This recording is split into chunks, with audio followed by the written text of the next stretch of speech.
century BC. So we're talking 2400 years ago. Mathematicians, astronomers usually started noticing that if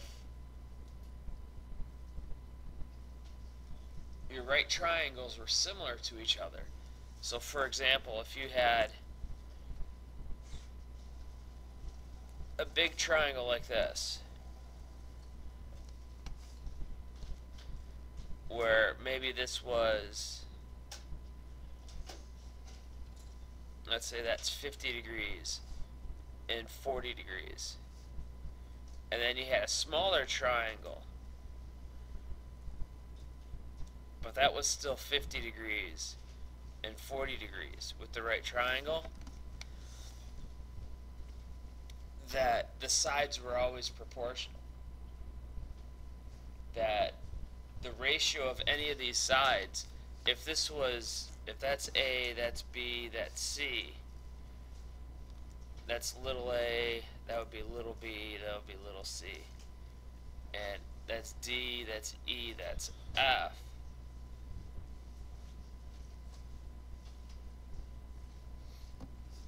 If you started taking ratio of the sides here, like if you took B to C, it would be the same, since all the angles are the same.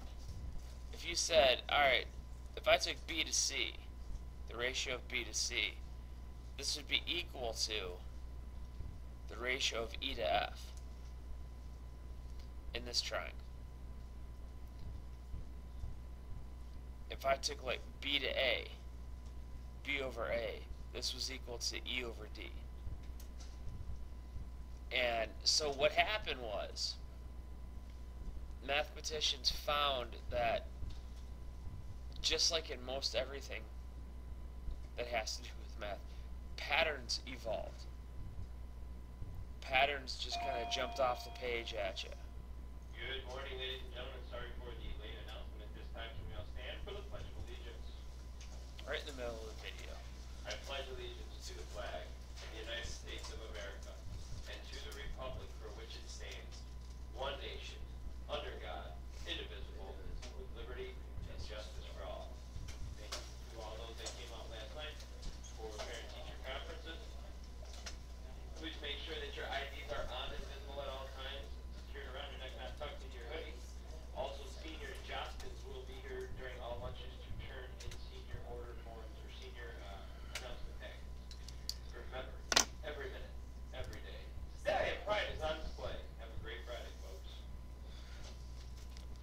Alright, so, way back in the day, long time ago, mathematicians, especially astronomers, kind of figured out, hey, you know what?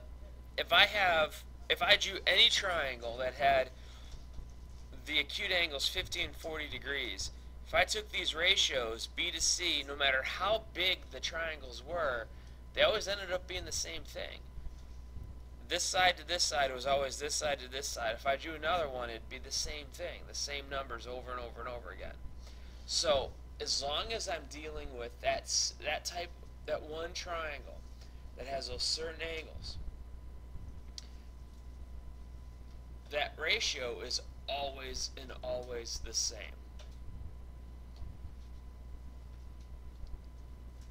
And so they gave them names, because it's a whole lot easier when you just give them names in that case.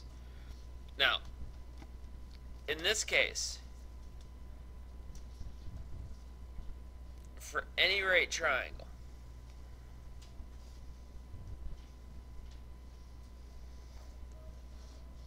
let's say that's A, that's B, and that's C. And this is where the trig stuff comes from.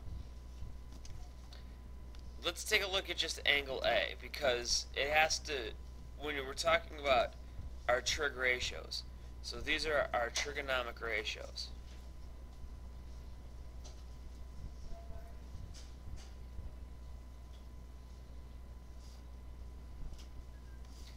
They're all tied to an angle.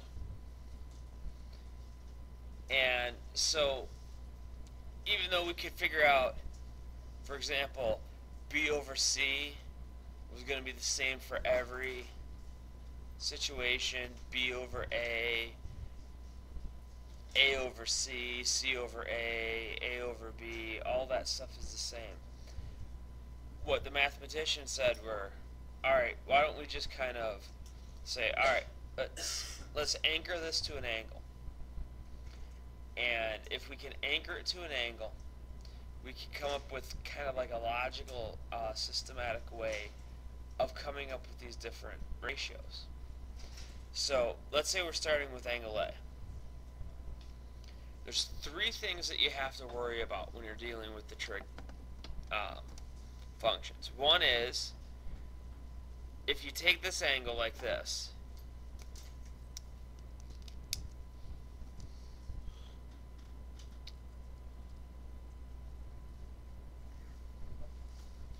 this side here, we'll call it little a, but we'll call it the opposite side.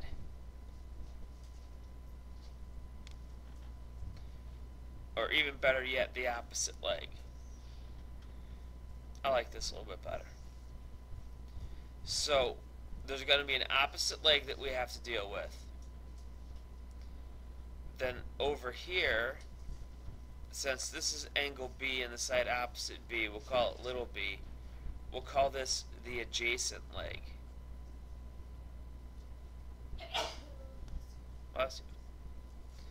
So the two legs that make up the right angle, for any angle there's going to be an adjacent one, and that's going to be actually kind of part of the angle. The opposite is opposite side. Now in a right triangle, what do we call this side? I'll give you a hint. It starts with an H. The hypotenuse. Yep.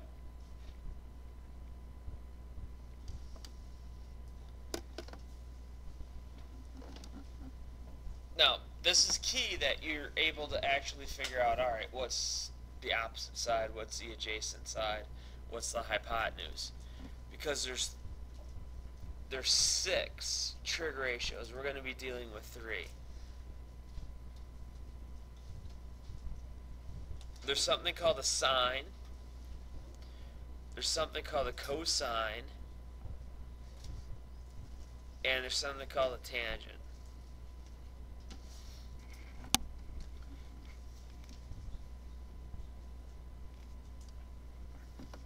Now the sine,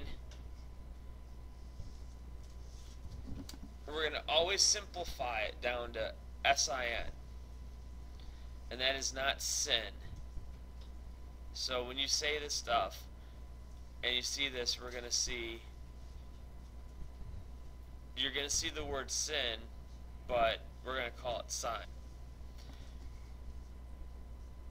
Now the sine of angle A,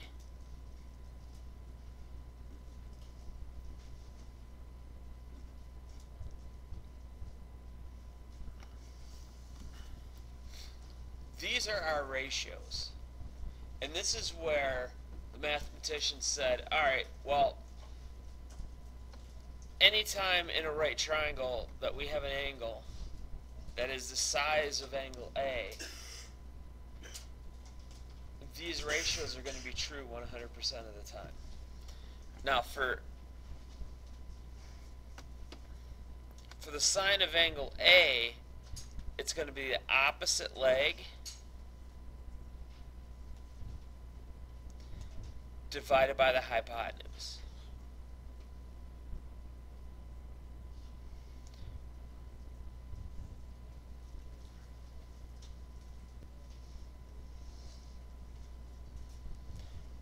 Which sometimes we simplify to O over H. O for opposite, and H for hypotenuse. Now for the cosine, you'll see this, COS. For the cosine of A, we're going to get the adjacent side. So the adjacent leg divided by the hypotenuse.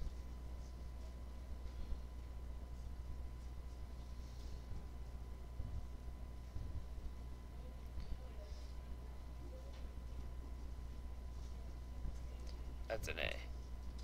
So we get A over H. For the tangent, you're going to see this.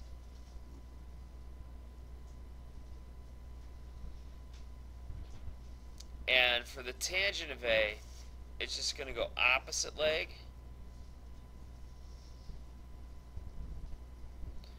over the adjacent leg.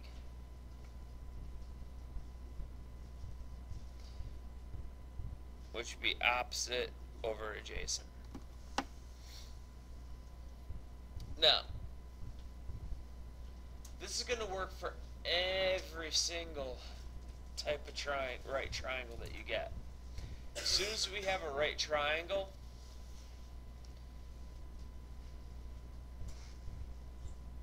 we can develop these three, the sine, the cosine, and the tangent.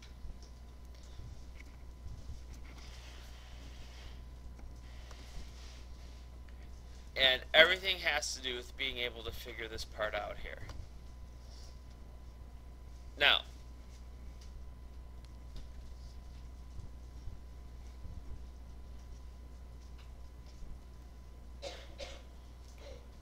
there's a couple ways that you can remember how to do this. One of them is the more traditional one.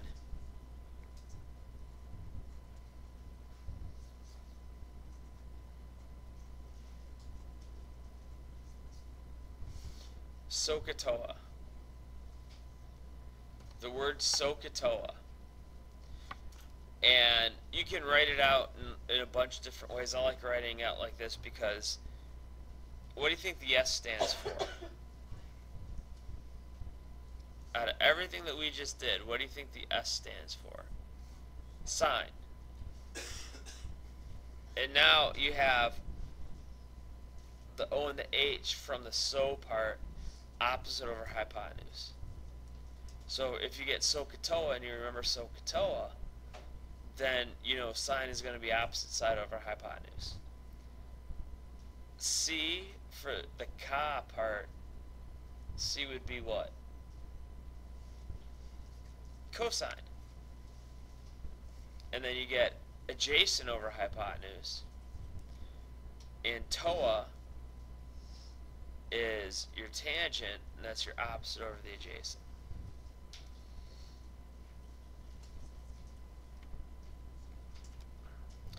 When I took, when I did a lot of the trig stuff, I had a teacher who did this.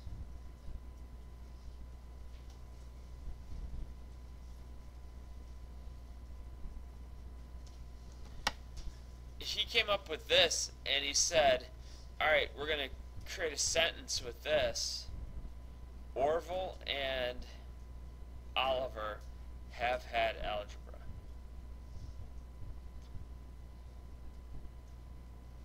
And the nice thing about this is the sine is going to be opposite over hypotenuse. Cosine is adjacent over hypotenuse. And this is opposite over adjacent. But even though we're defining 3 of them right now, there's actually 6 trig functions. There's a sine, a cosine, a tangent. There's a secant. There's something called a secant, a cosecant, and a cotangent. And not to kind of throw this at you right now, but for this guy, this would be the cosecant. This one is the secant, and this one is the tangent, or the cotangent. And that would just be, instead of the sine being the opposite over hypotenuse, the cosecant is the hypotenuse over the opposite side. So it's just kind of this upside down. They're reciprocals of each other. And my old math teacher said, this one's easy because you do Orville and Oliver had algebra. You have, not only can you see one, but you can see the other by going the other way. But for what we're doing, we're going to be focusing just on these 3. I just wanted to let you know that when you throw this stuff into your calculator, you'll see that when you hit the trig button, there's 6 different trig functions, and they kind of go together. So, make a long story short, ish. Long time ago, mathematicians saw patterns. They saw patterns in the sides of triangles. Every triangle, for example, that had the acute angles 40 degrees and 50 degrees, their sides ended up being exactly the same ratios to each other. Didn't matter how big or how small these triangles were. Those patterns existed in every triangle that had angles of 50 degrees and 40 degrees in there. Every right triangle. So, you take an opposite over hypotenuse, you divide it, you're going to get the same answer no matter how big or small that triangle is. So, of course they came up with special names for it, because that's just what you do, is you come up with special names for something, especially when you have that. As far as math goes, outside of doing areas and volumes and things like that, which I've had to do, I've actually used trig. I've actually had to use trig. My father had one of those things where it projects an image on something, and he was going to trace all these images out, and it was a hobby of his, and I had to figure out the angle that would not distort the picture. I had to use a bunch of trig to do that. So anytime you're actually dealing with an angle, the trig stuff actually comes into play. So this is kind of like real life.